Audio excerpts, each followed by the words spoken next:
Hi everyone, Chris from Pain and Glory here, and I'm doing an update for the beginning of March on what's going on in my hobby table, specifically because the beginning of March marks the kind of the official beginning of the Little Wars TV Community Army Painting Challenge. Our very first Army Painting Challenge. There was a vote of that was open to members of the Little Wars TV Patreon on what topic it was going to be on, and inspired by the new rules Ravenfeast put out for free by the guys over at Little Wars TV, the patrons of Little Wars TV have decided to go with a Dark Ages look. So what I have here is half of my Dark Ages project. This is the Viking half of the Dark Ages project. The other half, the Normans, have not arrived yet.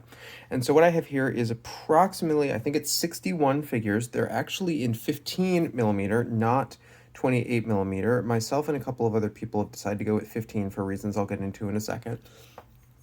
And I have a good mix of figures. Now, I did not buy these from any one manufacturer. I can't tell you where they're from. This was an eBay lot that I picked up and then split between myself and a couple other people over on the Discord channel.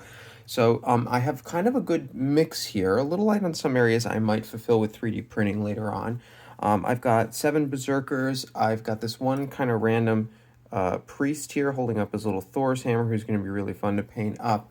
Over here on the left, I've got 6 Bondi archers and then 19 unarmored figures, which could work as either Bondi, or some of them would work as thralls, the ones that have like absolutely 0 armor and helmets and just have spears. They could also be, some of the more heavily armored helmeted ones could be herdmen. Over here on the right, I have the armored ones.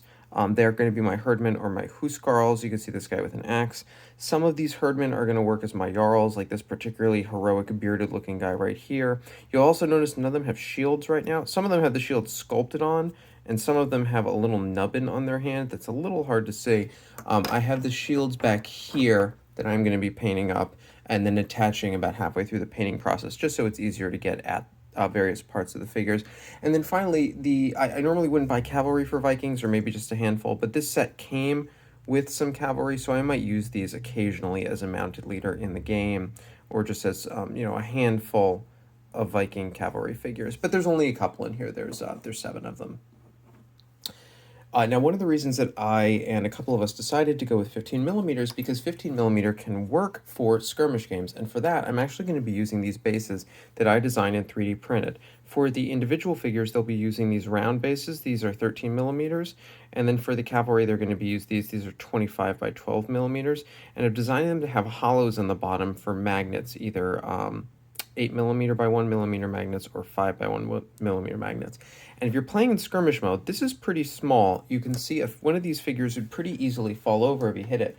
In fact, I don't have any of these based up, but what I do have is from an earlier project. This is my Mexican-American War project that is based up for Sharp Practice, and I'm using the same bases. In fact, this is the project I designed the bases for. This is not a big figure.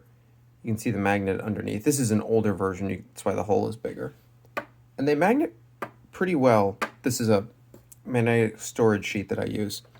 So they magnet down pretty well, but they're small, so they could fall over easily. But for that, if this is going to be skirmish version of Ravenfeast, then I have these movement trays that have a corresponding slot for a magnet. This one has not been magnetized yet.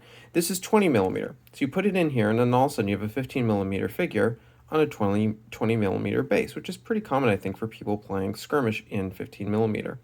For cavalry, I have a 30 by 20 millimeter skirmish base in this kind of ovular pill-shaped.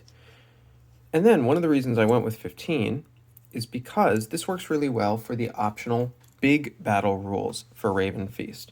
And so while these will serve as a particularly large warband for Ravenfeast if you're playing in skirmish mode, I have also modeled up a variety of movement trays. These are all 30 by 30 millimeter squares. This is the cavalry movement tray, as you can see. And then I have 2 different infantry movement trays, one for kind of regular ranked warriors, and then one for skirmishers or archers with only 3 figures on them. I think I'm also going to put the berserkers on this just because they're fierce and you only need 3 of them. And so you have a lot of variety. Now, I don't have any of these based up, but what I do have is I have some of the figures from my Mexican-American War project for Sharp Practice, which is going to use the same bases, which also allows me to use these bases. I only need to print out the bases for the figures. The movement tray would be universal. I could easily switch my Vikings onto these movement trays, and then when I'm done with them, switch it back over to the Mexican-American War. And the bases cost pennies to print a bunch of them. The only expensive part is the magnet, and even then you can spend $10 on maybe 150 of these magnets, and they're sturdy enough that you could hold this thing upside down. It's not going anywhere. So here's what they look like skirmished up. These are some irregular Mexican cavalry. Here is a regular base, which I put the drummer and the flag bearer on, but you certainly wouldn't have to do that. And then here are some skirmishers, and it's immediately identifiable that they're skirmishers because there's only 3 of them. For leaders, I molded up these round bases, so you can immediately look at this and say, okay, round are leaders. If it's an infantry leader, it could be a leader, and then it could be a musician, like this guy right here. Or you could also add in a standard bearer, like this guy got here. And then if you wanted to have a cavalry leader, this one is just big enough to fit 1 cavalry leader, and then you could throw an infantryman next to him to represent that he's a leader. Again, you could represent, you could have the musician, or you could have the standard bearer. So this is one half of my project. The other half of the project, about the same size. I think it's roughly 60 to 65 figures, plus another 20 kind of generic Dark Ages peasants, which could be usable as Anglo-Saxons or Vikings or Normans. The other side is my Norman force, which is going to have a lot more cavalry. It's going to have a lot more archers, a lot more crossbow, and be a little lighter on the infantry to make it something that I can mix up with my Vikings. So that's my update. I'm going to make some videos about painting them up. I'm going to do them in roughly 4 different batches, 2 small batches of cavalry and the berserkers, because some of the berserkers are mostly not wearing a lot of clothes. And you could really see here that these are 2 different manufacturers, with some tiny guys over on the right, which are technically 15 millimeter, and some big guys over on the left. I don't know who these manufacturers are. Like I said, I got them on eBay. And then I'm going to do one of the unarmored figures, and I'm going to do another batch of the armored figures, and I expect that this will take me about a month or 2, but I'm going to put out some videos about painting them, and I'll also do an update with the Normans when they come in. If you have any questions, leave them down in the comments below, and if you are a member of the LWTV community on Patreon and you have not joined the Discord yet, please come join. We have an Army Painting Challenge channel in the Discord, which is a great place where we all get together, talk about our projects, show off our models, look for tips and tricks, see what other people are up to.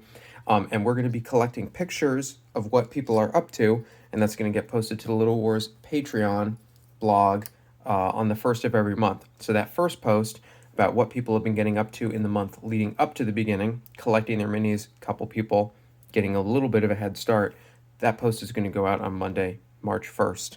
And I'm going to just start touching these over the weekend, maybe starting a little bit before the beginning, but I want to get this started. If you have any questions, leave them in the comments, join the Discord. I'm there. I'm Chris Pain and Glory, and I will talk to you later.